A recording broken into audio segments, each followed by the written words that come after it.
Christ est ressuscité. Proclamons-nous haut et fort en ce jour de Pâques. Et cependant, cette affirmation peut nous laisser perplexes et peut-être même sceptiques. Et nous sommes nombreux à trébucher à cet endroit de notre confession de foi lorsque, par exemple, nous récitons le symbole des apôtres et que notre voix se fait hésitante à la phrase qui dit « Le troisième jour, il est ressuscité d'entre les morts ». Peut-être des points d'interrogation surgissent dans notre esprit.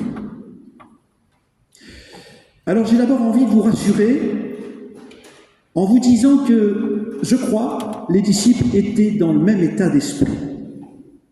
Pour eux aussi, en tout cas pour commencer, la résurrection est un épais mystère, un grand point d'interrogation. Pour eux aussi, cette affirmation n'a rien d'une évidence. Et pour Marie de Magdala, dont nous venons de lire le récit, ce n'était pas plus facile, pour elle aussi, que de déconvenus, de malentendus, avant d'arriver à dire « il est ressuscité ». Et cependant, c'est elle, Marie de Magdala, qui va devenir la première messagère de la résurrection. La première femme apôtre, en réalité, avant même les 12, qui vont rester un certain temps silencieux et absents. Merci Jean, merci Évangile de Jean, de nous proposer le cheminement de cette femme du nom de Marie de Magdala. Merci de nous donner de la suivre pas à pas dans sa découverte existentielle du ressuscité.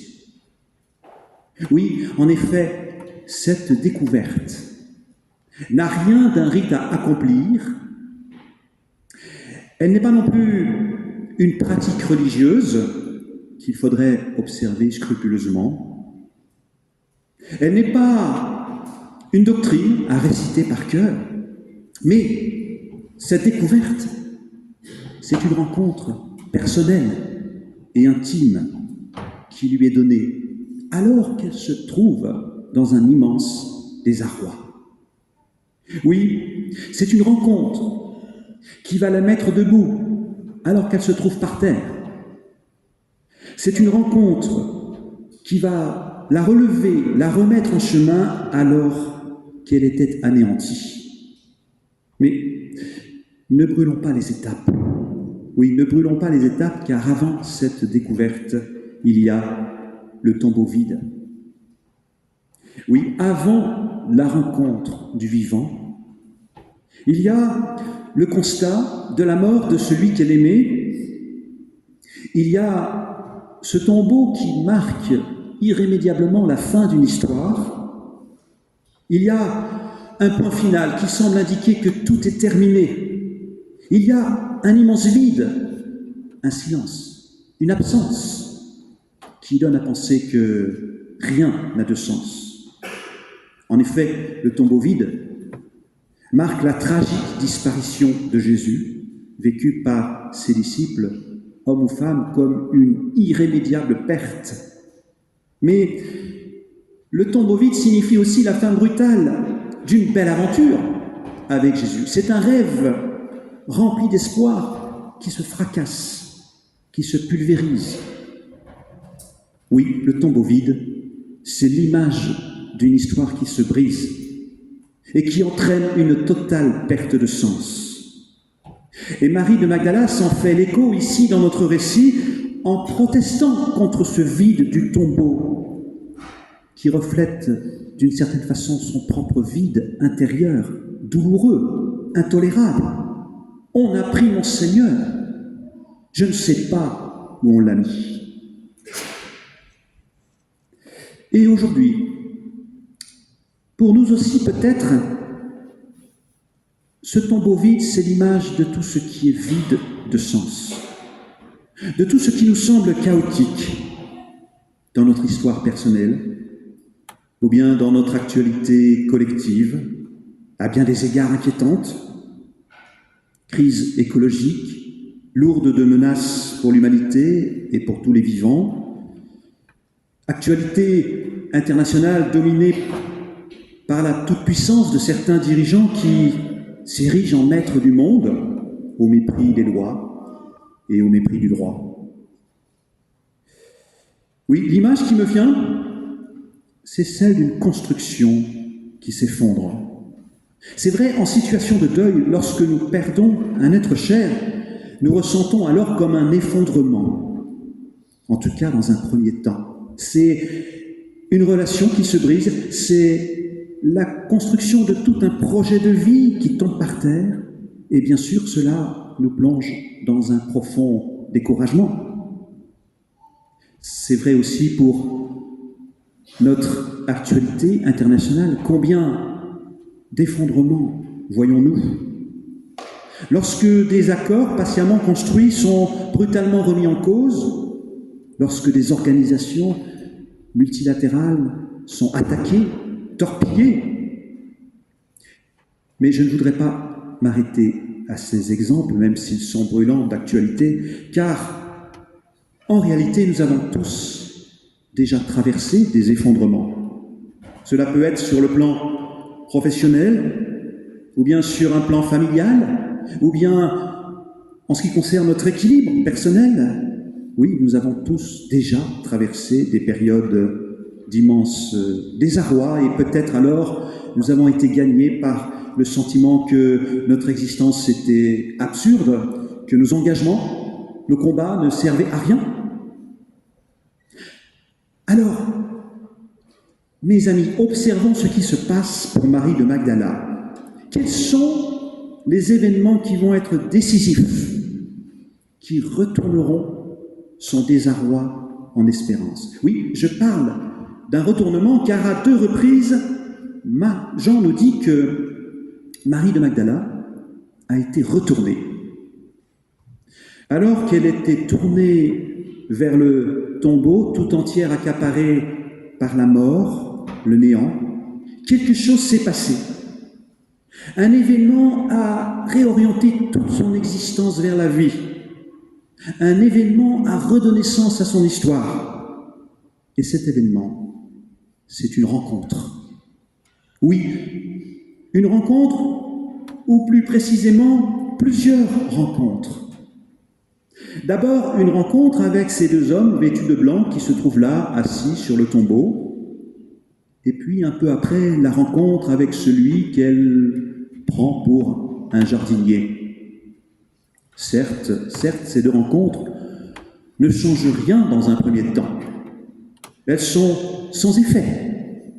Mais, petit à petit, elles deviennent lumineuses. Elles s'illuminent de sens. Jusqu'au moment où Marie de Magdala reconnaît le Christ. Alors elle comprend. Alors elle comprend que derrière ces visages inconnus, c'est le Christ qui vient à elle. Et dans ces propos bienveillants qu'on lui adresse, dans cette attention qu'on lui porte, c'est le Christ qui compatit pour elle. Alors du coup, la question se pose aussi pour chacun de vous, comme pour moi, lorsque nous sombrerons dans le découragement, lorsque tout nous semblera absurde, lorsque nos engagements deviendront vides de sens, dépourvus d'intérêt, quels compagnons de route nous serons alors donnés? Je dis cela parce que, à la relecture de ce récit biblique, je comprends que Dieu nous envoie des messagers. Je comprends que Christ se révèle à nous en nous donnant des compagnons de route. Même si, comme Marie de Magdala, nous ne savons pas toujours les voir. D'où l'importance de la communauté que nous formons. Oui, car nous sommes tous, potentiellement, les uns pour les autres, des sœurs et des frères qui reflètent la présence du Christ vivant auprès de chacun. Nous sommes tous potentiellement des messagers qui par leur écoute et leur compassion peuvent témoigner du Christ ressuscité, présent auprès de celles et ceux qui sombrent dans le désarroi. Pas étonnant, par conséquent, que Marie de Magdala, une fois détournée du tombeau, soit envoyée vers les autres disciples, c'est-à-dire vers celles et ceux qui formeront la toute première Église. Mais parmi les compagnons de route qui renouvellent notre espérance, je n'oublie pas ceux d'avant, ceux qui nous ont précédés de quelques millénaires.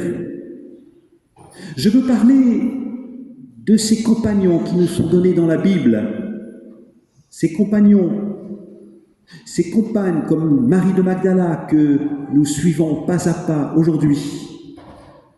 Si je parle de la Bible, c'est parce qu'au milieu de notre texte, il y a ce verset qui dit ceci au sujet des disciples. Ils n'avaient pas encore compris l'Écriture selon laquelle Jésus devait se relever d'entre les morts. Ce qui est en accord d'ailleurs avec ce que dit Luc lorsqu'il décrit les pèlerins d'Emmaüs. Souvenez-vous, les pèlerins d'Emmaüs rejoints par un voyageur qui fait route avec eux et qui les interpelle en ces termes: « Que votre cœur est lent à croire ce qu'ont dit les prophètes. Le Christ ne devait-il pas souffrir de la sorte pour entrer dans la gloire ?» Et puis, en commençant par Moïse et les prophètes, ce fameux voyageur leur fait l'interprétation de ce qui, dans toutes les Écritures, le concernait. Et un peu plus loin, Luc fait dire à ses disciples d'Emmaüs: « Notre cœur ne brûlait-il pas au-dedans de nous, tandis qu'il nous parlait en chemin et qu'il nous ouvrait les Écritures ?» Effectivement, je crois que c'est un fil conducteur qui traverse toute la Bible.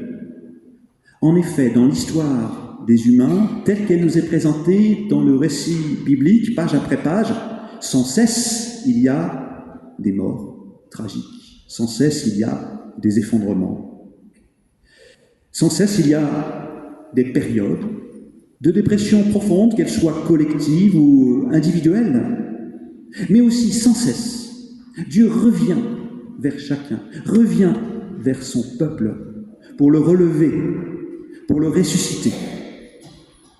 Juste pour le limiter à quelques exemples.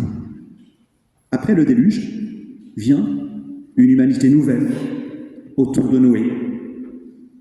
Après la servitude, les travaux forcés en Égypte, vient l'exode vers des chemins de liberté sous la conduite de Moïse. Après la catastrophe de l'exil, vient le retour et la reconstruction. Et je pourrais ainsi poursuivre longtemps la liste jusqu'à l'évocation de la mort et de la résurrection du Christ. Ne fallait-il pas que le Christ souffre et soit crucifié pour ensuite entrer dans la gloire ? Ainsi, oui, je crois, l'événement de Pâques éclaire notre foi et ressuscite notre espérance. À la lumière de la mort et de la résurrection du Christ, nous comprenons que si nous ne sommes pas épargnés par les épreuves qui mettent notre vie par terre, par contre, toujours, le Christ vient nous tendre la main pour nous relever et pour nous donner un nouvel élan. Jésus-Christ est ressuscité, chantons-nous aujourd'hui, mais cette proclamation n'a de sens, je crois, que lorsque, dans un premier temps, je découvre avec Marie de Magdala que Jésus est ressuscitant. Il est ressuscitant, c'est-à-dire qu'en vérité, c'est lui qui ressuscite nos vies. Lorsque nous nous enlisons dans un profond découragement, il vient nous retourner vers la vie. Il vient nous envoyer vers les autres. Alors, puissions-nous vivre dans cette confiance, en sa promesse qu'il nous a donnée, celle qu'il a aussi adressée à ses disciples. Mais nous sommes ses disciples. Lorsqu'il leur a dit « Je vous précéderai sur chacun de vos chemins. Je vous précéderai, je serai avec vous jusqu'à la fin, c'est-à-dire jusqu'à l'achèvement de tout. » Amen.